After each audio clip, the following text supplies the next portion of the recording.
All right, in this next entry in the video series, we're at 14 for Chinese martial arts poetry series.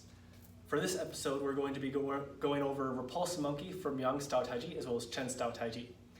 So I'll go over the movement really quickly. For Yang style Taiji, we have it like so.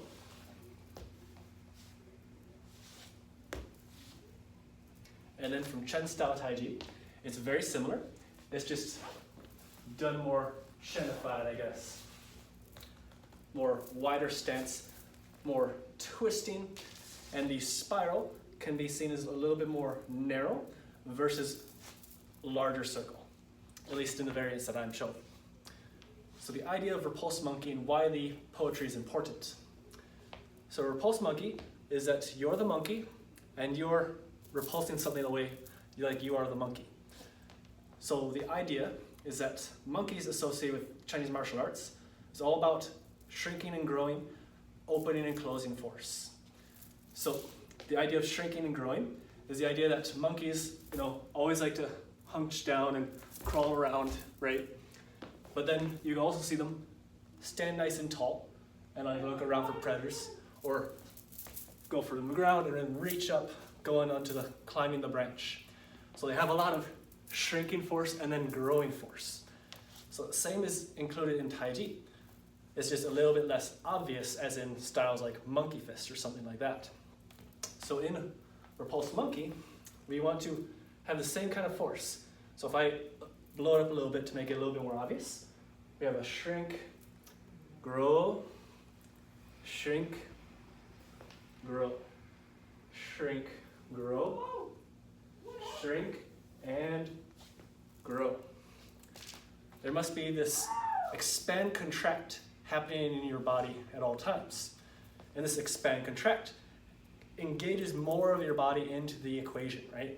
It engages your legs, engages your full arm, engages your torso, because the idea is that my torso is not a block. It's also engaging in the expansion, contraction. It's shrinking and growing. So everything has this aspect. So in shrinking force, I have a lot of power shrinking inwards coming towards the body. So if I engage with the opponent, I have a lot of pulling force as I shrink inwards. And then as I expand outwards, I have a lot more expulsion force to go away from my body.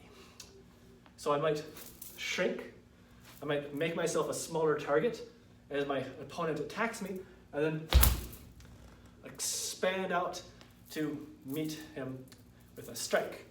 So I shrink and then go. So the idea, even though it's done in a retreating movement, can also be done in an advancing movement too. It's a principle rather than just solely an exercise.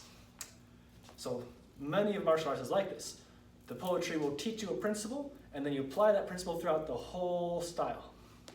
So even though Repulse Monkey is what teaches us about shrinking and growing force, the whole form must have shrinking, growing force the whole time. So even in the first movement, raise hands and lower hands, there's grow and shrink. And even before we have the grow, there's grow, shrink, grow, shrink, grow and shrink, grow, shrink. The whole movement will have this, every movement. So that is Repulse Monkey from Yang style Taiji and Chen style Taiji. And that is the conclusion of the 14th episode in this video series. Thank you very much.